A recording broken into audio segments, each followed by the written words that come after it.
नमस्कार।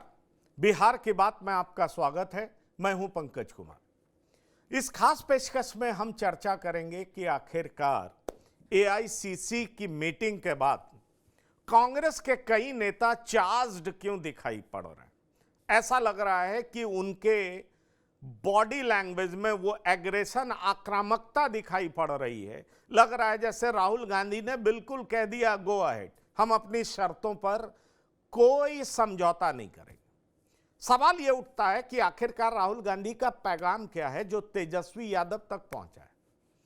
आपको हम यह बता दें कि निश्चित तौर पर राहुल गांधी ने यह फैसला कर लिया कि क्या आप बीजेपी के खिलाफ लड़ाई में नेतृत्व प्रदान करेंगे और नेतृत्व क्या फ्रंट से लीड करेंगे। यह मुझे कांग्रेस के सूत्रों से पता चला कि अगर आप फ्रंट से लीड करेंगे, लड़ने के लिए तैयार हैं, हर मुसीबत झेलने के लिए तैयार, चाहे वो ईडी का झंझावात झेलना पड़े, चाहे सीबीआई का झंझावात झेलना पड़े, लेकिन कांग्रेस के साथ कदम से कदम मिलाकर आप चल सकते हैं, तभी आपका नेतृत्व हमें स्वीकार होगा। इसलिए बिहार में कांग्रेस पार्टी बहुत ज्यादा एक्टिव दिखाई पड़ रही है। और दूसरी बड़ी बात, हम आपके सहयोगी हैं, हम आपके पिछलग्गू नहीं हैं। इसलिए हम कन्हैया को उतारें, पप्पू यादव को उतारें, जिसको भी उतारें, आपको अकोमोडेट करना होगा ठीक उसी तरीके से जैसे हम आपको अकोमोडेट करेंगे। नहीं तो तैयार रहिए हारने के लिए, मुख्यमंत्री आप नहीं बन पाएंगे। ये मैं आपको बता रहा हूं, ये ऐसा ब्लंट मैसेज नहीं है। नहीं तो तैयार रहिए, जैसी आपकी इच्छा है वैसी मेरी भी है। तो सवाल ये उठता है कि जो राहुल गांधी अब कांग्रेस पार्टी को रिवाइव करने की सोच रहे हैं और वो भी अपने शर्तों पर सोच रहे हैं, और उन्होंने मीटिंग में यह भी कहा कि कांग्रेस ब्राह्मण, दलित और मुसलमान के पीछे रही, उनको इन जातियों को साधना चाहिए था, लेकिन ओबीसी हमसे छूट गया। तो ओबीसी चेहरे के रूप में पप्पू यादव को गो अहेड दे दिया गया। ऐसे में सवाल उठता है कि क्या कांग्रेस अब अपनी शर्तों पर ही समझौता करेगी। राहुल गांधी तो अपने सिपह सलारों को यही कहकर भेजे हैं और यही पैगाम तेजस्वी यादव तक पहुंचा है। ऐसे में क्या तेजस्वी यादव वो सब बात मान लेंगे जो राहुल गांधी चाहते हैं? क्या तेजस्वी यादव उस तरह की सीटें दे देंगे जो कांग्रेस चाहती है? क्योंकि आपको याद होगा, कई न्यूज चैनल से बात करते हुए पप्पू यादव ने भी कहा है कि तेजस्वी यादव को भी अहंकार छोड़ना होगा और हमें भी 2 कदम आगे बढ़ना होगा। मतलब बहुत साफ है, तेजस्वी भी हमें अकोमोडेट करें, हम भी आपको अकोमोडेट करेंगे। तो मैसेज बहुत तगड़ा है, मैसेज बहुत साफ है, मैसेज बहुत क्लियर है तेजस्वी यादव के लिए, क्योंकि बड़ा स्टेक तेजस्वी यादव का है, मुख्यमंत्री उनको बनना है। और 2029 सोच करके कांग्रेस आगे बढ़ रही है। और कांग्रेस को बेहतर मालूम है कि चाहे बिहार हो, उत्तर प्रदेश हो, छत्तीसगढ़ हो, इन तमाम राज्यों में कांग्रेस मजबूत नहीं होगी, मध्य प्रदेश हो, तो 2029 में सरकार केंद्र में बनना संभव नहीं है। कांग्रेस की स्थिति में कोई सुधार नहीं होगा। और एआईसीसी की मीटिंग से जो बात बाहर आई है वो तेजस्वी यादव को पहुंचा दी गई। फिर क्या करेगी आरजेडी, कैसे बिहेव करेगी कांग्रेस, ये सारी बात हम आपको बताने जा रहे हैं। लेकिन आइए पहले आपको सुनाते हैं कि अभी भी कांग्रेसी नेता किस तरीके से बात कर रहे हैं और उसके बाद शुरू करेंगे चर्चा। और बिहार के चुनाव को बहुत ही संजीदगी से लिया गया है। पूरे सीडब्ल्यूसी में यह आह्वान किया गया कि अधिकांश नेता का समय अब आने वाले दिनों में बिहार में ही गुजरेगा। बिहार में कई चरण में हम लोग की तहरीक चलेगी और यह पूरा विश्वास जताया गया और इस विश्वास में दम भी है कि बिहार की जो सरकार है, एनडीए की सरकार है, तो सरकार चल भी नहीं पा रही है। एक अजीब व्यवस्था है सरकार की, और ये सरकार के मंत्री जिस तरह के बयानात दे रहे हैं, इन सब के खिलाफ एक मुहिम में हम सब लोग को जुड़ना है। और जो आने वाला चुनाव है इसमें तो हम और मैं कांग्रेस के एक एक कार्यकर्ता को धन्यवाद देना चाहता हूं कि आप इस दौर में कांग्रेसी हैं जब लोग गद्दारी कर रहे हैं, कांग्रेस पार्टी के साथ बेवफाई कर रहे हैं, चंद दौलत के लिए, चंद सिक्कों की खनक के लिए अपनी पार्टी से गद्दारी करके उस विचारधारा से समझौता कर रहे हैं। उस वक्त आप कांग्रेस का झंडा थाम करके खड़े रहे हैं। आप सिर्फ कांग्रेस के कार्यकर्ता नहीं हैं, इस देश को बचाने वाले आप जो है सेनानी हैं। जो स्वतंत्रता आंदोलन इस देश को मिला है, स्वतंत्रता सेनानियों ने जो स्वतंत्रता हमको दिलाई है, उस स्वतंत्रता को बचाने वाले आप संविधान सेनानी हैं। इसीलिए मैं आप सबसे अपील करने के लिए आया हूं कि ये आमने सामने की लड़ाई है, ये विचारधारा की लड़ाई है, और इस दौर में हमको उस रास्ते पे नहीं जाना है जो आसान रास्ता है, जो लालच का रास्ता है, जो कुर्सी का रास्ता है। मैं कहता हूं कि इतिहास ने हमको मौका दिया है। अधिवेशन के खबर बिहार में ये है कि पूरे देश में सामाजिक न्याय की लड़ाई लड़ी जाएगी और सामाजिक न्याय में जो हिस्सेदारियां हैं वो हिस्सेदारी समान रूप से सबको मिलेगा सत्ता का प्रति पर। और सबसे जो अहम बात है कि हमारे न्याय योद्धा राहुल गांधी जी ने कहा कि ये जो है हम अपने जिला अध्यक्षों को हम इम्पावर करने जा रहे हैं और हम फिरका परस्ती ताकतों को न्याय के पथ पर चल करके हम संघर्ष कर रहे हैं। तेजस्वी यादव ने खुद को मुख्यमंत्री का दावेदार घोषित किया है, कांग्रेस कैसे देखती है सर? यह है अभी मुद्दा ये है कि कैसे देखते हैं इसको सर? ठीक है, थैंक यू। तो आपने सुना तेजस्वी यादव को लेकर के क्या पार्टी सोच रही है, सीएम के उम्मीदवार होंगे तो प्रदेश अध्यक्ष कह रहे हैं थैंक यू। तो आप जवाब से मतलब निकाल सकते हैं कि दरअसल कांग्रेस एआईसीसी मीटिंग के बाद भी क्या सोच रही है और कांग्रेस की इस सोच के पीछे वजह क्या है, वो हम आपको बताने जा रहे हैं कि दरअसल अब कांग्रेस सोच क्या रही है। और इस बारे में चर्चा की शुरुआत करते हैं। हमारे साथ कुछ मेहमान जुड़ गए हैं जिनसे आपका परिचय करा दें। हमारे साथ प्रियदर्शी रंजन जुड़ गए हैं, वरिष्ठ पत्रकार हैं, आपका बहुत स्वागत है। हमारे साथ आलोक वत्स जी जुड़ गए हैं, राजनीतिक विश्लेषक हैं, आपका भी बहुत स्वागत है। और साथ ही साथ हमारे साथ संतोष कुमार जी जुड़ गए हैं, वरिष्ठ पत्रकार हैं, आपका भी बहुत स्वागत है। संतोष जी, सीधा मैं आपके पास आता हूं। दरअसल मेरी जानकारी ये है कि कांग्रेस का कॉन्फिडेंस इसलिए बढ़ा हुआ है कि मुसलमान हो या रविदास हो, ये अब कांग्रेस के वोटर बन चुके हैं। इसलिए जो कांग्रेस को इग्नोर करेगा वो अपनी हार सुनिश्चित करेगा। इसलिए कांग्रेस बिहार में भी तन करके बात कर रही है और अभी भी कांग्रेस के प्रदेश अध्यक्ष तेजस्वी यादव को सीएम का उम्मीदवार औपचारिक तौर पर मानने को तैयार नहीं है। आपको बता दें, अंदर की बात ऐसा नहीं है कि कांग्रेस आरजेडी से अलग चुनाव लड़ना चाहती है, बिल्कुल नहीं। लेकिन कांग्रेस चाहती है कि जैसा आप पहले डिक्टेट करते रहे अब वो नहीं होगा। हम आपके सहयोगी रहेंगे, पिछलग्गू नहीं रहेंगे। हमें भी मनचाही सीट, रेस्पेक्टेबल सीट, वो सारी बातें चाहिए जो एक गठबंधन में घटक दल को चाहिए होता है, सम्मान के साथ। और हमारी पार्टी में कौन रहेगा कौन नहीं रहेगा ये भी हम तय करेंगे और ओबीसी चेहरे के रूप में हम पप्पू यादव को आगे बढ़ाएंगे। ये कांग्रेस का सीधा पैगाम आरजेडी के लिए। आप इसको कैसे देख रहे हैं?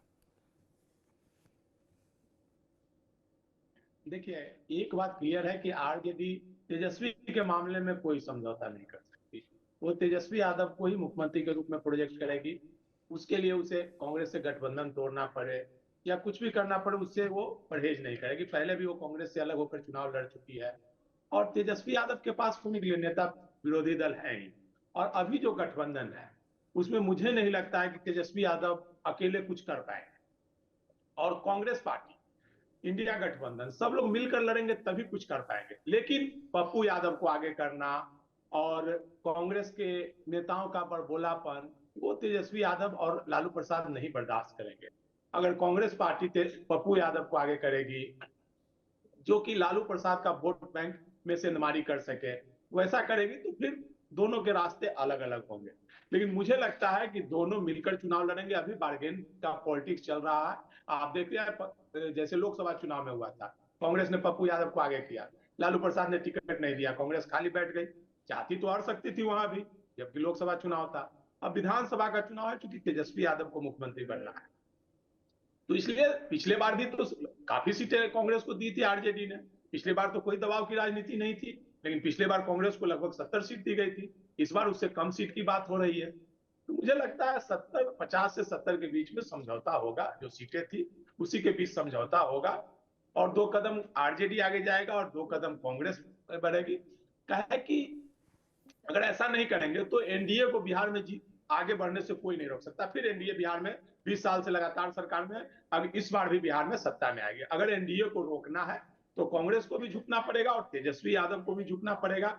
अगर इस समय कांग्रेस हारेगी कि तेजस्वी को मुख्यमंत्री बनना है, तो फिर लोकसभा चुनाव में भी तेजस्वी यादव कहेंगे भाई राहुल को मुख्यमंत्री बनना है, राहुल गांधी को प्राइम मिनिस्टर बनना, हम क्यों समझौता करें? आप जब बिहार में हमारे साथ ऐसा किए तो फिर हम भी लोकसभा में करेंगे। तो इसलिए दोनों सीट बार्गेनिंग को लेकर के दोनों पार्टियां मोलझोल कर रही है, अपने अपने बार्गेन कर रही है।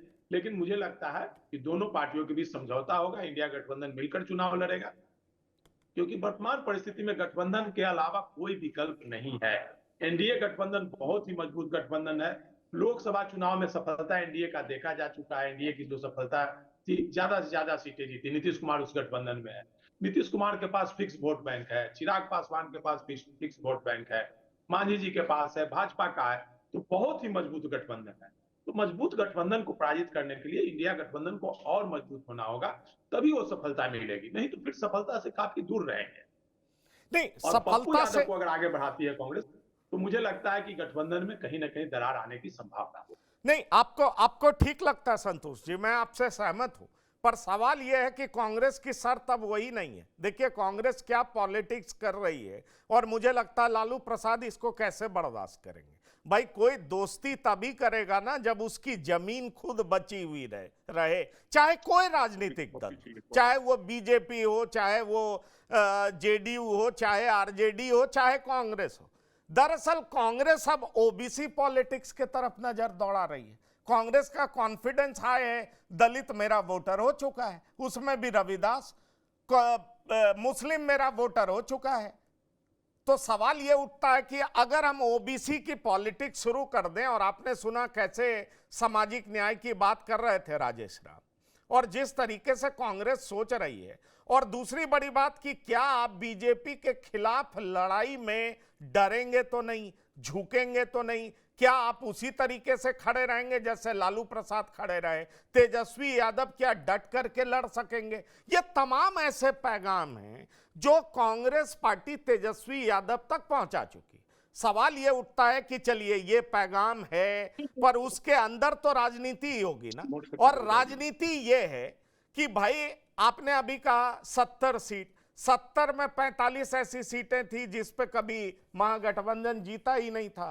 कांग्रेस को अब, कांग्रेस के भीतर अब स्वाभिमान जग रहा है कि अरे भाई वो सीटें दे करके आप हमें मूर्खी तो बनाए, अपनी हार का ठेकरा हमारे सिर पर फोड़ दिए। हमें वैसी सीट नहीं चाहिए, सम्मानजनक सीटें चाहिए और मनचाही सीटें चाहिए। आपको आगे बढ़ करके लड़ना होगा, कोई कंप्रोमाइज नहीं करिएगा। कांग्रेस का ये एजेंडा है, और अगर करिएगा तो आपके रास्ते अलग, हमारे रास्ते अलग। इसीलिए हम अभी आपको मुख्यमंत्री का उम्मीदवार नहीं मान रहे। प्रियदर्शी रंजन।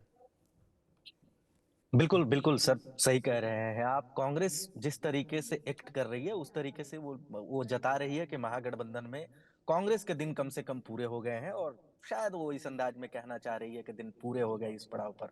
अब रुत विदाई की आई है, चल बांध गठरिया मैं अपनी यादों से हुई जो भारी है।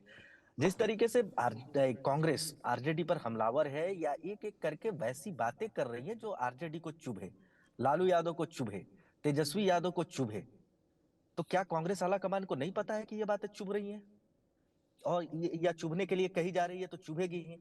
चुभ रही है तो इसका इम्पैक्ट भी पता होगा कांग्रेस को।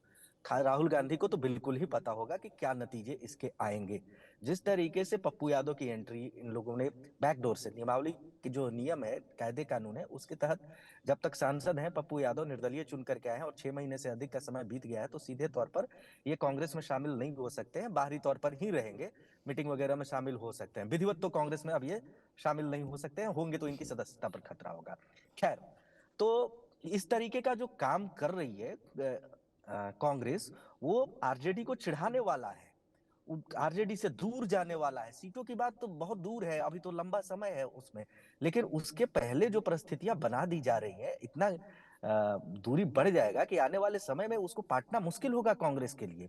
जिस तरीके से वो चाल चल रही है, ये आज पता है क्या राहुल गांधी को कि वहां कितनी गलतियां हुई हैं, कैसे गलतियां हुई हैं, और जो उन्होंने सुधारने का मौका चुना है, वो चुनाव से इन वक्त पहले चुना है। 3 सालों तक क्या कर रहे थे, 4 सालों नहीं, तक क्या कर रहे थे वो उस सारी समय? बातें ठीक है। आपको नहीं हाँ, लगता कि आरजेडी के वोट पे ही इनकी नजर है? इनको लग रहा है मुसलमान आ गया, दलित आ गया, और अब एक यादव नेता को वो आगे बढ़ा रहे हैं, तो सीधा सीधा तो तेजस्वी को ही चुनौती दे रहे हैं ना राहुल गांधी। बिल्कुल अगर बिल्कुल। आप, और भाई लालू प्रसाद यादव पप्पू यादव को क्यों नहीं पसंद करते? क्योंकि उनको लगता है कि युवा चेहरे में तेजस्वी लोकप्रिय हैं, पर उनके रास्ते में पप्पू यादव बाधक बन सकते हैं। ऐसे में अगर कांग्रेस पप्पू यादव को आगे बढ़ाती है, तो किसके रास्ते में बाधा खड़ी कर रही है कांग्रेस? और क्या लालू यादव, जिनकी अब इकलौती चाहत रह गई है तेजस्वी को सीएम के रूप में देखना, क्या वो इस बात को बर्दाश्त करेंगे? नहीं करेंगे ना, क्यों करेंगे? नीतीश कुमार क्या समझौता कर रहे हैं एनडीए के भीतर? अगर मुख्यमंत्री का सवाल आता है कि चेहरा कौन होगा, तो एनडीए के भीतर इस उम्र में भी समझौता करने को तैयार नहीं है, तो तेजस्वी यादव क्यों महागठबंधन के भीतर तैयार हो जाएंगे? दोनों ओर से सोचा जाए, दोनों गठबंधनों के भीतर यही मामला चल रहा है। तो और अगर भारतीय जनता पार्टी जनता दल यूनाइटेड पर ज्यादा चाप चढ़ाती है, उधर का भी उदाहरण थोड़ा सा हम ले लेते हैं, एनडीए का भी, तो स्थितियां किस तरीके से बनती है सबको पता है। वही मामला यहां भी है, महागठबंधन के भीतर भी है। कांग्रेस भारतीय जनता पार्टी वाली स्थिति नहीं है कांग्रेस की बिहार में। महागठबंधन में भी कांग्रेस की स्थिति बहुत कमजोर है बिहार में। उससे ज्यादा अच्छी स्थिति में वाम दल वाले हैं, मुकेश सहनी वहां बैठे हुए हैं, अन्य दल हैं, तमाम दलों की अपनी अपनी दावेदारियां हैं। पशुपति पारस की एंट्री होगी अभी आने वाले दिनों में। तो कुल मिलाकर के कांग्रेस जो एक एक एजेंडा साफ नजर आ रहा है मुझे कांग्रेस का, कि ये क्षेत्रीय पार्टियों को खत्म करना चाहते हैं वो राष्ट्रीय चलिए स्तर पर। चलिए, जी वो आपको साफ नजर आ रहा है, और मुझे भी जी यही नजर आ रहा है। पर सवाल ये उठता आलोक वत्स जी, कि जिस तरीके से कांग्रेस बात कर रही है, और बात कर ही नहीं रही है, एक्ट कर रही है, आपको ये लग रहा है कि चूंकि लालू प्रसाद की अब अंतिम इच्छा है अपने बेटे को सीएम के रूप में पदस्थापित करना, लालू प्रसाद मान लेंगे? क्योंकि कांग्रेस जीते या ना जीते, हरवा तो सकती है ना, 2-4 हजार वोट भी हर विधानसभा में ले आती है। ऐसे कांग्रेस का कॉन्फिडेंस आसमान पर है, उनको लग रहा है मुसलमान मेरा वोटर है, रविदास मेरा वोटर है, और रविदास की भी संख्या 5% से ज्यादा है। तो सवाल उठता है, अगर हम उसको बहुत कम वोट भी देते हैं, तो हर विधानसभा में 4-5 हजार वोट भी काटेगी, तो यह बड़ा नुकसानदायक हो जाएगा आरजेडी के लिए।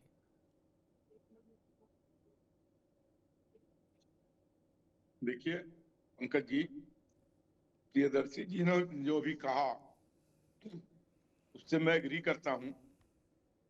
कांग्रेस की स्थिति बिहार में बहुत कमजोर है। इसका जो संगठन है वो भी कहीं दिखता नहीं है, और जो वहां पर जनता के मूल्यों के, जनता के कामों के लिए, जनता की बातों के लिए जो लड़ाई सड़कों पे होनी चाहिए, वो कभी दिखाई नहीं दिया है। तो जनता से एक तरीके से वहां से एक कटे हुए हैं। ये सही कहा आपने कि अभी कांग्रेस का अधिवेशन में जो चल रहा है, और वहां पर जिस तरीके का जोश राहुल गांधी पैदा कर रहे हैं, और जिस तरीके का शैडो बॉक्सिंग की तैयारी कर रहे हैं, उससे लगता है कि बिहार में ये अपने टर्म्स पे चुनाव लड़ना चाहेंगे। लेकिन लालू यादव के रास्ते हुए इनका कोई टर्म चलने वाला नहीं है। यादव जमीन वो अच्छी तरीके से जानते हैं कि जमीनी हकीकत क्या है। और दूसरी चीज कि it will be a big blunder अगर उन्होंने पप्पू यादव को, जहां तक मेरी भी जानकारी है कि Pappu Yadav has been given go ahead कि you will lead OBC front Congress के लिए बिहार में। मुझे भी यहां तक जानकारी है कि उनको गो अहेड दिया जा चुका।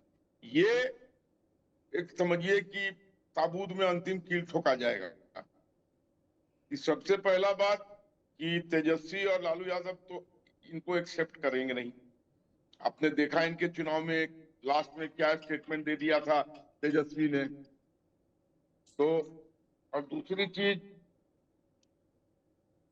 कि कुछ भी हो, पप्पू यादव एक बदनाम छवि के नेता है। बाहुबली, ये वो, मतलब इतनी भी चीजें खराब हो सकती हैं वो उनके साथ चिपकी हुई हैं। हालांकि वो इमेज दिखाते हैं कि हम बहुत सरबराह के लीडर हैं, ये है वो है। कि हाँ, वन मैन आर्मी वो जरूर है। जहां से वो चुनाव लड़ते हैं वहां पर उनकी पकड़ हर वर्ग में, हर जात में बहुत मजबूत है। इसी कारण वो इंडिपेंडेंट भी चुनाव जीत जाते हैं। लेकिन बिहार से, उस जगह पूर्णिया से बाहर उनका जलवा कुछ नहीं होगा। हाँ, लोग आ जाएंगे देखने।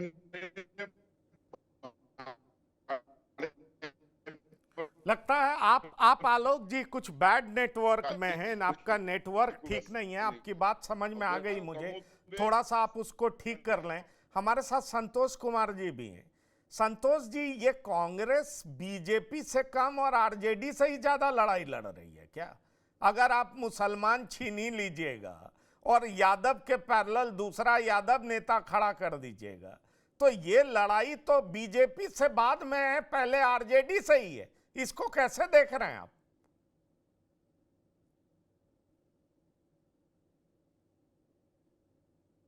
संतोष जी, क्या आप मुझे सुन पा रहे हैं? आपने म्यूट कर रखा है। अनम्यूट कर लीजिए, अनम्यूट कर लीजिए। जी हाँ, देखिए, कांग्रेस पार्टी अगर अकेले चुनाव लड़ती है बिहार में लालू प्रसाद से अलग हट करके, तो उसका फायदा उसको बिहार में मिल सकता है। क्योंकि बिहार की जनता नीतीश कुमार से ऊब चुकी है। एंटी इनकम्बेंसी फैक्टर है। बिहार के लोग बदलाव चाह रहे हैं। नीतीश जी अस्वस्थ हैं। और जो लालू का डर दिखा करके जो वोट लिया जा रहा है, जो बीजेपी को मिल रहा है, एनडीए को मिल रहा है, अगर कांग्रेस पार्टी अकेले चुनाव लड़ती है तो जो न लालू को पसंद करते हैं न एनडीए को, तो वो भी वोट कांग्रेस को मिल सकता है। अपर कास्ट का भी, अल्पसंख्यक का वोट भी मिल सकता है, दलित का भी वोट मिल सकता है।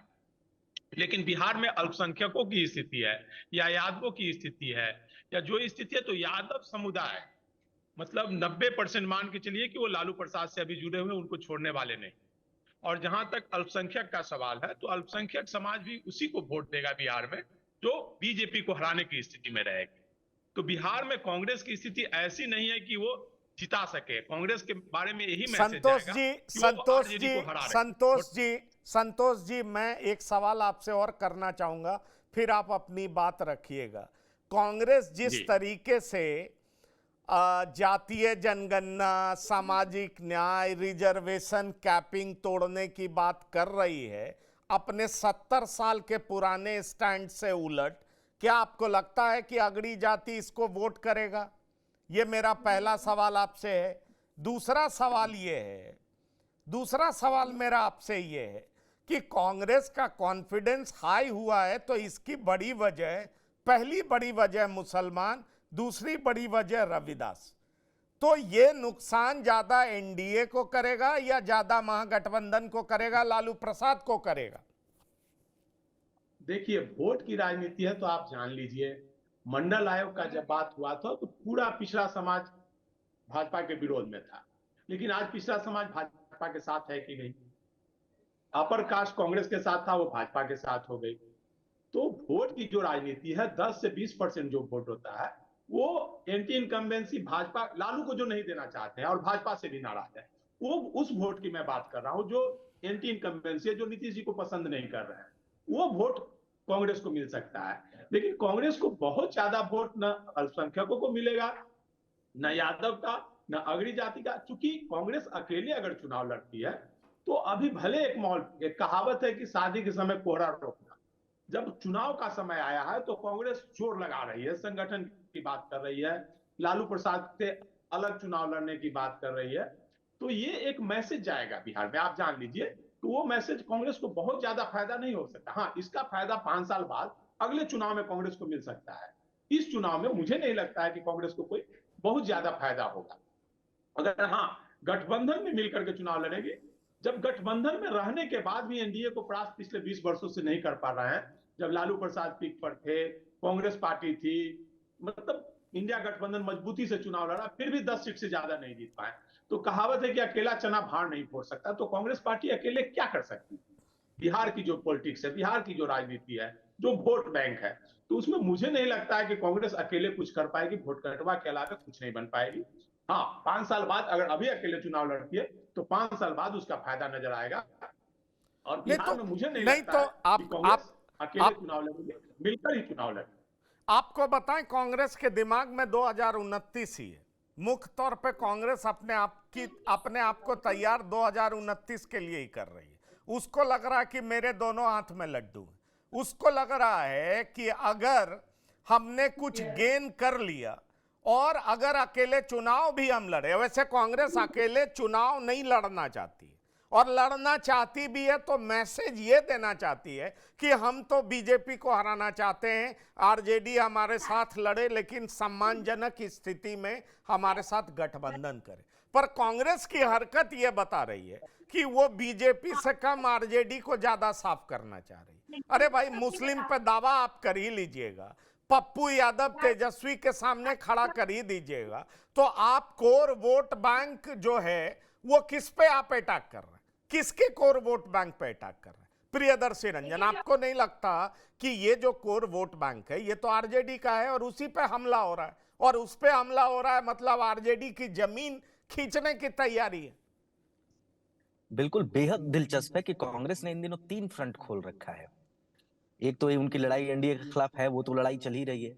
आरजेडी के खिलाफ फ्रंट खोल रखा है, अपने पार्टी में भी फ्रंट खोल रखा है कि उसमें सुधार करेंगे, संगठन बनाएंगे, वगैरह वगैरह वगैरह। लेकिन समय कम है कांग्रेस के पास। जो आप कह रहे थे वही सच है कि ये इनकी लड़ाई 2029 की है, अभी की है ही नहीं। लेकिन 2029 में भी क्या होगा? जिस तरीके से ये सभी चीजों पर दावा कर रहे हैं, बहुत प्रफुल्लित होकर के राहुल गांधी कह रहे हैं कि ये भी मेरा, ये भी मेरा, सब मेरे। लेकिन कैसे हो गए आपके? ओबीसी में शकील अहमद खां और सीमांचल में आपका प्रभाव है, सॉरी माफ करिएगा, मुसलमानों में। बाकी जो बैकवर्ड क्लास पर आज आप डोरे डाल रहे हैं, इस तरह का प्रयोग आप पहले भी कर चुके हैं। सदानंद सिंह को बना करके आपने देखा है, कांग्रेस ने देखा है। कांग्रेस कई प्रयोग पहले कर चुकी है। अशोक राम का आज प्रयोग की बड़ी चर्चा है कि कांग्रेस ने बहुत क्रांतिकारी कदम उठा लिया है। अशोक चौधरी को भी आपने बनाया है प्रदेश अध्यक्ष। तो ये चीजें नहीं है, चीजें दूसरी हैं कि कांग्रेस दिखने की कोशिश कर रही है कि देखिए हम एग्रेसिव हैं और हमें कुछ ज्यादा सीटें दे दीजिए, हम कुछ चमत्कार कर देंगे, ऐसी वैसी बातों से बात बना ले जाएंगे। लेकिन जनता और आपके सहयोगी, इन दोनों को आप कैसे साधेंगे? आपके पास कोई ठोस फॉर्मूला नहीं है, बिल्कुल नहीं है। आप कन्हैया के माध्यम से भारतीय जनता पार्टी के वोट बैंक को तोड़ना चाहते हैं, सच है। सवर्ण है वो, भूमिहार जाति से, और भूमिहार पूरी तरीके से, जिस तरीके से आरजेडी के साथ यादव इंटैक्ट रहता है, उसी तरीके से भूमिहार भारतीय जनता पार्टी के साथ इंटैक्ट रहता है। आपने कन्हैया को उतार करके उस मोर्चे पर एनडीए को नुकसान या भारतीय जनता पार्टी को भी नुकसान करने की कोशिश की है। लेकिन उस जिस कन्हैया को आप उतार रहे हैं, उस कन्हैया के पीछे राहुल गांधी तो है, लेकिन प्रदेश इकाई ही नहीं है कन्हैया को सपोर्ट कर रही है। वहां पर इनका खेल बिगड़ रहा है। दूसरा, इनका जो दूसरा मोर्चा जो इन्होंने खोला है आरजेडी के खिलाफ, पप्पू यादव को उतार करके, तो संतोष जी बिल्कुल सही कह रहे थे कि पप्पू यादव का जो प्रभाव है वो एक जिला तक सीमित है, क्षेत्रीय छत्रप है। पप्पू यादव भी आजमाए हुए हैं बिहार की राजनीति में, और उन्होंने जो कहा कि यादव 90% आरजेडी के साथ रहता है, यह भी सच है। और यकीन मानिए, पप्पू यादव को प्रदेश अध्यक्ष तो बनेंगे नहीं, क्योंकि नियमतः वो अगर कांग्रेस में शामिल होते हैं तो उनकी सदस्यता पर सवाल खड़ा हो जाएगा। लेकिन बैक से भी आते हैं, तब भी वे शायद नई यादवों को साथ करके आपके पास लेकर के आएंगे। आप हवाई किला बना लीजिए। हाँ, एक जो इन्होंने चाल चली है, बहुत अच्छा चाल माना जा सकता है, जो राम जी को इन्होंने, रविदास जी को जो अध्यक्ष बनाया है, वहां से इनको उम्मीदें हो सकती हैं। चूंकि वो जो पॉकेट है वह बिहार का, वो कभी भी न एनडीए की तरफ रहा है ना महागठबंधन की तरफ रहा है। वो बिखरा बिखरा हुआ रहा है, और कहीं बहुत बेहद मजबूती के साथ रहा है तो बीएसपी के साथ रहा है। बीएसपी को भी कभी वही शहर विधानसभा में, खास करके ये जो बक्सर का इलाका है, सासाराम का इलाका है, कैमूर का इलाका है, इन इलाकों में बसपा को लगातार पिछले कई चुनावों से वोट आ रहा है। तो ये रविदासों का वोट होता था, तो ये वोट कहीं नहीं जाता था, वो यूं ही बिखरा हुआ रहता था। वो शायद आप समेट सकें, लेकिन उसके लिए भी आपकी क्या तैयारी है, इस पर भी बड़ा सवाल होगा। क्योंकि जब चुनाव का इन वक्त आएगा तो वो जो जातियां जो है, छोटी छोटी जो जातियां हैं, खास करके जो रविदास जिन पर आप दाव लगाए हुए, तो वो भी सोचेंगी ना कि हमें सत्ता में क्या हिस्सेदारी मिलेगी। क्योंकि रविदास दलितों में बहुत ही सुलझी हुई जाती है, सबसे समझदार जाति है दलितों में, उसके एक से एक लीडर रहे हैं, उसने कई तरीके से सामाजिक परिवर्तन में योगदान किया है, तो उसको आप यूं भोला भाला मत समझिए कि हमने दे दिया झुनझुना और वो पकड़ करके बजाने लगेंगे रविदास लोग। नहीं, वो लोग चुनाव के समय में आकलन करेंगे, उसके आधार पर तय करेंगे कि कांग्रेस के साथ जाना है या नहीं जाना है। यही शकील अहमद खान के बारे में भी मैं कह सकता हूं, जो मुसलमानों के लिए बड़े बड़े दावे कर रहे हैं। और मैं तो यहां तक कह सकता हूं कि ये शकील अहमद खान ही है, या इनके जैसे तारिक अनवर हो गए, समीर सिंह हो गए, या एक आध नाम और कांग्रेस में ले लीजिए, जो राहुल गांधी को इस तरीके की पॉलिटिक्स करने के लिए उस्काए हुए हैं। या वे लोग कॉन्फिडेंस दे रहे हैं कि आप सही कर रहे हैं, यही पॉलिटिक्स का सही पैटर्न है जिसके बदौलत बिहार में कांग्रेस मजबूती के साथ जम सकती है। लेकिन शकील अहमद खान साहब, क्या मुसलमान वोट जो है कांग्रेस को देगी जब लड़ाई हो जाएगा नहीं, ये भारतीय जनता पार्टी बनाम अन्य के नहीं, विकल्प के तौर पर? कांग्रेस अब मोर देन कॉन्फिडेंट है कि मुसलमान को अगर चूज करना होगा तो सबसे पहले हम ही को चूज करेगी। और अगर ठीक है वोट बढ़ता भी है तो इसका ज्यादा नुकसान तेजस्वी को होगा ना। स्टेक तो और लालू प्रसाद का बड़ा है, तो झुकना तो उनको पड़ेगा। हम क्यों झुके? यही तो बात है आलोक वत्स जी। और इसीलिए कांग्रेस डिफेंसिव नहीं और एग्रेसिव दिख रही, यही बड़ी वजह। उनको यह समझ में आ रहा है कि ठीक है मुख्यमंत्री आपके बेटे को बनना है, तेजस्वी यादव को बनना है, और बनना है तो आपको हमारे शर्त पे बनना होगा, हमारे साथ चलना होगा। अब हम पिछलग्गू नहीं है, मुसलमान हमारी तरफ देख रहा है और उसको चॉइस होगा तो वो सबसे पहले हमको ही वोट करेगा। और इसी तरीके से रविदास को लेकर के भी जो मेरे सूत्र बताते हैं, जो मेरी बात हुई है कि रविदास को लेकर के भी वो उतना ही कॉन्फिडेंट। और हकीकत ये है कि आरजेडी और कांग्रेस दोनों एक दूसरे की जरूरत है, ये दोनों एक दूसरे को समझ रहे हैं। पर सवाल यह है कि कितनी जरूरत है, कितना कदम दोनों आगे चलेंगे, कितनी सीटों पर समझौता होगा, ये एक बड़ा सवाल। और फिर मनचाही सीट का क्या मतलब? आलोक वत्स जी। भाई, लालू यादव एक चीज में तो बिहार में सक्सेसफुल हो चुके हैं कि उन्होंने तेजस्वी यादव को अपनी कमान और अपना जो वोट बैंक था वो पूरी तरीके से सौंप दिया है। यादवों का आज वो सबसे बड़े लीडर के रूप में लालू यादव के बाद देखे जा रहे हैं और उनके साथ यादव चिपके रहेंगे, इसमें भी कोई शक नहीं।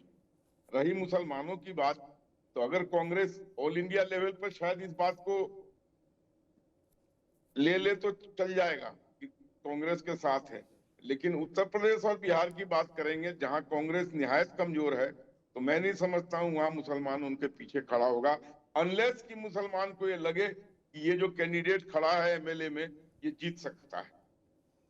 एज अ कमिटमेंट वो इनके साथ नहीं खड़े होंगे, वो खड़े होंगे लालू यादव के राजद के साथ और समाजवादी पार्टी के साथ, क्योंकि कांग्रेस निहायत कमजोर है। और रही ये पप्पू यादव को खड़ा करके ओबीसी बैंक को रिझाने की बात, तो एक चीज जान लीजिए, आज भी बिहार में ओबीसी का सबसे बड़े लीडर के रूप में अगर कोई दो नेता देखे जाते हैं तो एक लालू यादव है और एक नीतीश कुमार है। इसके अलावा कोई आदमी मीलों दूर तक इनके आसपास नहीं है। और यही कारण है कि बीजेपी की मजबूरी है कि वो नीतीश कुमार को आगे करके चीफ मिनिस्टर का कैंडिडेट और चुनाव लड़ती है और इस बार भी लड़ेगी। चुनाव के बाद अगर वो कुछ फेरबदल कर दे तो मैं नहीं कह सकता हूं, लेकिन चुनाव में अगर जाएंगे तो वो नीतीश कुमार को ही मोहरा बनाकर चुनाव लड़ेंगे। अन्यथा आपने पिछली बार भी देखा, अगर नीतीश और लालू मिल गए तो क्लीन स्वीप हो जाता है, और इस बार भी अगर कहीं मिल गए, जिसकी कोई संभावना नहीं है, नहीं तो फिर से वो क्लीन बात स्वीप ही हो जाएगा। वो बात आप ठीक कह रहे हैं, वो बात आप ठीक कह रही कन्हैया कुमार की बात, तो कन्हैया कुमार भूमियारों के लीडर के रूप में नहीं देखे जाते हैं। अच्छे वक्ता हैं, भीड़ जुटा सकते हैं, लेकिन ये पूर्व में जो अटल बिहारी वाजपेयी भाषण दिया करते थे प्राइम मिनिस्टर बनने के 5-10 वर्ष पहले, तो भीड़ खूब आती थी, तालियां खूब बजाते थे, लेकिन वोट नहीं देते थे। ये वाजपेयी जी ने स्वयं मेरे से कहा हुआ है जब मैं फर्स्ट ईयर का स्टूडेंट था। बाद में वो चीज खैर तब्दील हो गई। यही हाल कन्हैया कुमार का होगा, इनके तालियां खूब बजेंगी, लोग भी जुट जाएंगे, या जुटा लिए जाएंगे तो नहीं, वो लेकिन वोट में लेकिन तब्दील इस सब के बीच हम ये भी तो देख रहे हैं कि आरजेडी भी तो काउंटर स्ट्रैटेजी तैयार कर रही है। आरजेडी बीएसपी से समझौता चाहती है क्योंकि रविदास का वोट मिल जाए, और ये बात हम पिछले 2 दिन से डिस्कस ये भी बात- कर रहे हैं। ये आरजेडी बात जेएमएम सही- से समझौता चाहती है, आदिवासी का वोट झारखंड के बॉर्डर, झारखंड बिहार का जो बॉर्डरिंग इलाका है वहां पर मिल जाए। आरजेडी पारस गुट से समझौता चाहती है। आरजेडी वीआईपी पर डोरे डाल रही है, लेकिन वीआईपी पे शक भी कर रही है क्योंकि मुकेश सहनी हर तरफ बात कर रहे हैं। ये संतोष जी मैं आपसे पूछ रहा हूं। अगर कांग्रेस पार्टी अलग रुख अपनाती है तो आरजेडी का भी तो प्लान भी होगा, तैयार तो करेगी ही, क्योंकि कांग्रेस को मिनिमम 50 से 70 सीटें जाती है, तो वो 50 से 70 सीटें जो बचेगी तो उस पे जेएमएम, बहुजन समाज पार्टी, मुकेश सहनी, हो सकता है उपेंद्र कुशवाहा को भी इधर पाले में आ जाए, जीतनराम मांझी को भी ज्यादा सीट दे दी जाए तो भी आ सकते हैं। तो काफी खेला होगा सीटों को लेकर के, सारा खेला है सीटों को लेकर के, जिसको ज्यादा सीटें मिलेगी वो कहीं भी जा सकते हैं।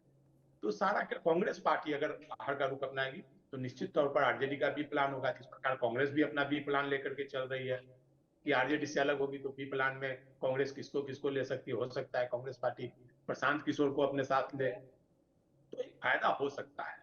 नहीं तो अकेले कांग्रेस अगर 29 को टारगेट करके चल रही है और अकेले अगर बिहार में चुनाव लड़ेगी तो जो स्थिति कांग्रेस की बहुत बुरी होगी और एक मैसेज चला जाएगा, वोट कटवा वाली भूमिका में हो जाएगी कांग्रेस, और ना तो उन्हें मुसलमान का वोट मिलेगा, ना दलित का और ना पिछड़ों का।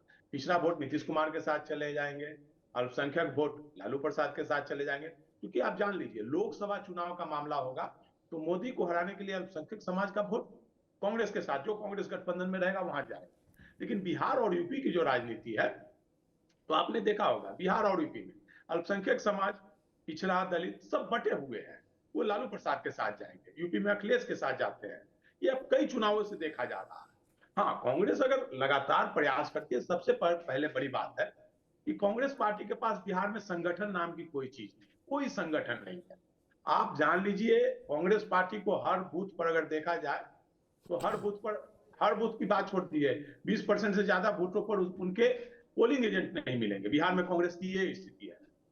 तो कैसे एकाएक कैसे चुनाव लड़ लेंगे, अकेले कैसे सफलता प्राप्त कर लेंगे कांग्रेस? गठबंधन में भी इंडिया गठबंधन पूरा मजबूती से चुनाव लड़ेगा तो संदेह है कि भाई एनडीए को हरा पाएंगे। तो इंडिया गठबंधन जब टूट जाएगा तो एनडीए तो फिर 175 से 200 सीटों पर जाएगी। लालू प्रसाद आरजेडी 25 से 50 सीटों में सिमट जाएंगे, कांग्रेस 2-4-10 सीटों में सिमट जाएगी। एनडीए की बहुमत, एक तरफा बहुमत आएगा एनडीए के। तो मुझे नहीं लगता है कि कांग्रेस पार्टी एक संदेश देगी। अगर अभी ऐसा संदेश जाएगा तो लोकसभा चुनाव में कांग्रेस के लिए नुकसानदेह होगा। इसलिए कांग्रेस पार्टी ऐसा संदेश नहीं देगी कि भाई उसके चलते फिर बिहार में बीजेपी आई। और चूंकि 29 में राहुल गांधी को प्राइम मिनिस्टर बनना है तो भाजपा की जो रणनीति रही है कि छोटे छोटे दलों को जोड़ करके आगे बढ़ना, बार्गेन करती है लेकिन भाजपा झुक करके समझौता करती है। वही रणनीति अगर कांग्रेस लेकर के चलेगी, हर स्टेट में छोटे छोटे दलों को लेकर के चलेगी, गठबंधन करेगी, तभी राहुल गांधी 29 में प्राइम मिनिस्टर बन सकते हैं। नहीं तो बिहार में आप कांग्रेस पार्टी पे देख लीजिए, 10 से 20 गिने चुने नेता हैं जो कि चुनाव के दावेदार है, टिकट लड़ने के लिए लड़ रहे हैं। नहीं, वो देखिए वो बात आप बिल्कुल नहीं मिलेंगे। वो बात आप बिल्कुल ठीक कह रहे हैं। कांग्रेस को देख करके वैसे ही लगता है जैसे एग्जाम से ठीक एक दिन पहले कई विद्यार्थियों में ये भावना जगती है कि अब हमें अच्छे से पढ़ाई करनी है और शुरुआत से अपना बेस मजबूत करना है। चलो इस एग्जाम में नहीं, इस एग्जाम में फेल हो जाते हैं पर अगली बार टॉप कर जाएंगे।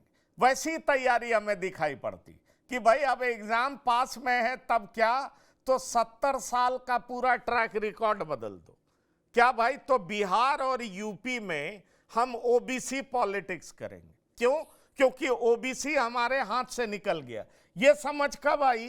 तो ये चुनाव नवंबर में होगा, अक्टूबर में होगा, और ये चर्चा एआईसीसी की मीटिंग में हो रही है, वो भी कब, तो अप्रैल में हो रही है। ये बात मुझे कई बार अपने पढ़ाई के दिन भी याद आते हैं जब कई स्टूडेंट मजाक में कहते थे कि यार इकोनॉमिक्स में 2-4-5 बार फेल हो जाओगे तो 5 बार एग्जाम दोगे, पता चला मनमोहन सिंह बन जाओगे, मतलब इतने बड़े इकोनॉमिस्ट बन जाओगे, और बड़ी हंसी आती थी।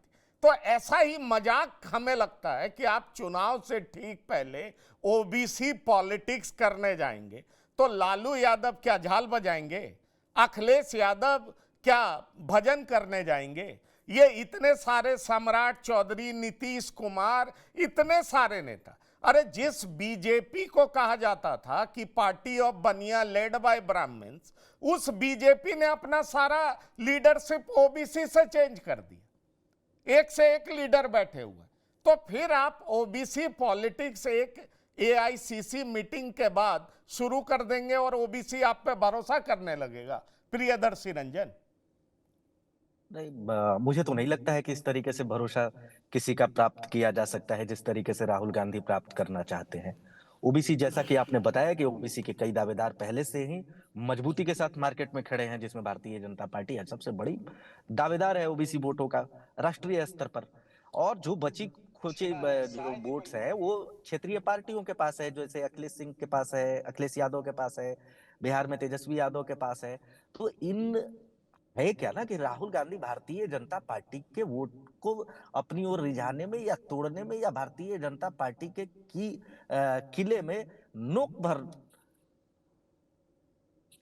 अपनी स्थिति मजबूत करने में कामयाब नहीं है। वहां से इनको नाउम्मीदगी है, कभी वो उनको ऐसा लग रहा है कि भारतीय जनता पार्टी के वोट को हम कभी भी अपनी ओर आकर्षित नहीं कर सकते हैं। तो ले देकर के राजनीति कैसे की जाए, तो अपने जो सहयोगी पार्टियां हैं उनको ही कमजोर किया जाए, या उनका किस तरीके से दुकान चल रहा है ये देख रहे हैं, हम भी वही सामान बेचते हैं जो हमारे साथी बेच रहे हैं।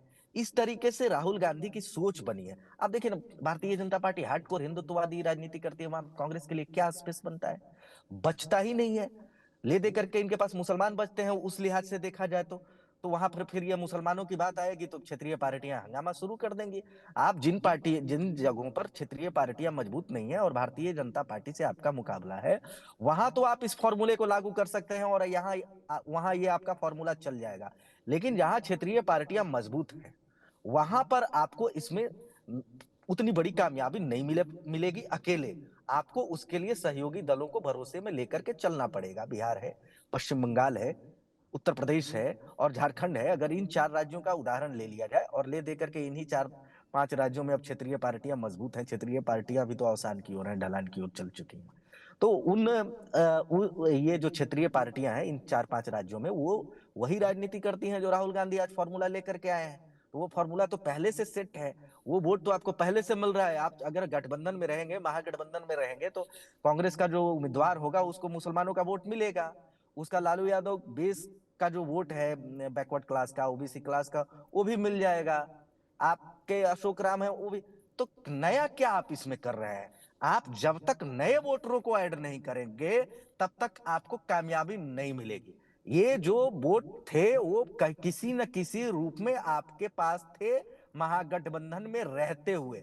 अगर इसमें कांग्रेस ऐड ऑन करती है, नया वोट बैंक लेकर के आती है, तब राहुल गांधी का अचीवमेंट माना जाएगा, कांग्रेस का अचीवमेंट माना जाएगा। और वैसी स्थिति में बिहार में कांग्रेस खड़ा होने के लिए दावा कर सकती है कि नहीं, हम अकेले चलेंगे, हमारी लेकिन मुझे मैं चाहूंगा क्विक आंसर आलोक जी ने। मुझे ये दिखाई पड़ता है कांग्रेस को सक्सेस का शॉर्टकट फॉर्मूला ये दिखाई पड़ता है कि मुसलमान आ चुका है हमारी तरफ। अगर ये क्षेत्रीय दल जो ओबीसी वोटर्स पे टिके हुए हैं, अगर हम इनको साध लें तो मोदी को भी हरा देंगे और ये क्षेत्रीय दल भी हार जाएंगे, खत्म हो जाएंगे और हमारी तो बल्ले बल्ले, हम वैसे ही जीत जाएंगे। तो ये जो एग्जाम से पहले का जो सैंपल पेपर होता है कि ये 10 सवाल पढ़ लो और 5 आ जाएगा, वही तैयारी करती हुई दिखाई पड़ रही है। लेकिन वो भी कांग्रेस कर ले तो ठीक है। बात कांग्रेस कर रही है कि हम एकदम ऐसे बढ़ेंगे जैसे शुरुआत से बेस ठीक करेंगे, अपना वोट परसेंटेज बढ़ाएंगे। तो कांग्रेस पे भरोसा लोग कैसे करेगा? अखिलेश यादव की काट कौन बनेंगे? तेजस्वी यादव की काट कौन बनेंगे? झारखंड में हेमंत सोरेन की काट कौन बनेगा? और अगर इन तमाम क्षेत्रीय पार्टी को दिख गया कि कांग्रेस इस तरीके से सोच रही है, तो ये क्षेत्रीय पार्टी ही कांग्रेस को सबक सिखाने में लग जाएंगे। हेमंत सोरेन तो बढ़ चुके हैं तेजस्वी यादव की तरफ, अखिलेश यादव दिल्ली के चुनाव में अरविंद केजरीवाल को समर्थन दे रहे थे। तो हमें लगता है कि बड़े विकट स्थिति से कांग्रेस गुजरेगी अगर कांग्रेस इस तरह का टफ पोस्चरिंग करती रही तो। आलोक जी। देखिए पंकज जी, राहुल गांधी एक अच्छे नेता हैं, पढ़े लिखे हैं, मेहनती भी हैं, लेकिन ये बहुत बड़ी विडंबना है उनके साथ कि उनके इर्द गिर्द के एडवाइजर जो हैं वो बिल्कुल उनको जमीनी हकीकत से रूबरू नहीं होने देते हैं। आज बिहार में पप्पू यादव काट बनेंगे लालू यादव का, नीतीश कुमार का, सोच भी सकते हैं आप? किसी भी तरीके से ये बात गले, जितने भी हमारे पैनलिस्ट बैठे हुए, किसी के गले नीचे बात उतरती है? नहीं, पर एडवाइजर तो आप ही रखते हैं ना, एडवाइजर कोई रख तो देता नहीं है। आप कैसा एडवाइजर रखते हैं ये तो आपकी सूझबूझ पे ही निर्भर करता है ना, कि वो सूझबूझ भी देने वाला कोई और है। वो सब राजघराने की बात है। वहां पर बहुत से एडवाइजर हैं उस टाइप के, समझे ना? आप देखिए लगातार they make him do big mistakes. I really pity the man. इतना मेहनत, इतना अच्छा सब कुछ होते हुए भी उस डायरेक्शन बदल देते हैं ऐसा।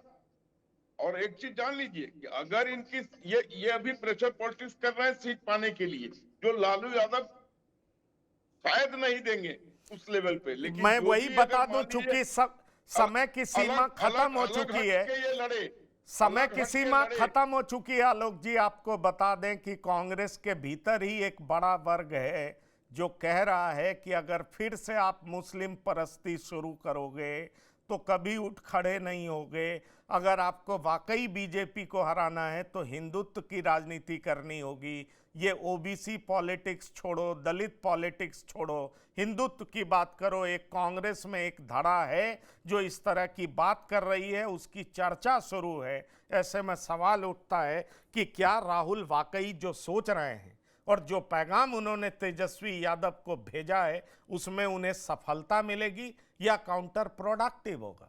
क्योंकि किसी भी तरीके से लालू प्रसाद यादव बिहार में तेजस्वी यादव का विकल्प कांग्रेस में किसी ओबीसी नेता को बनने देना नहीं चाहेंगे।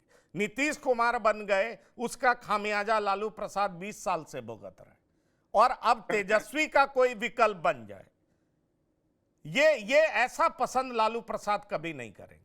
और निश्चित तौर पर मुझे लगता है कि दोनों को दो दो कदम एक दूसरे पर भरोसा करके बढ़ना होगा, नहीं तो राहें दोनों की जुदा होती दिखाई पड़ रही। संतोष कुमार जी, आलोक बस जी, प्रियदर्शी रंजन जी, बिहार की बात में शिरकत करने के लिए बहुत बहुत धन्यवाद और शुक्रिया। तो बिहार की बात में इतना ही। ताज़ा तरीन खबरों के लिए आप लगातार देखते रहिए TV9। धन्यवाद, नमस्कार।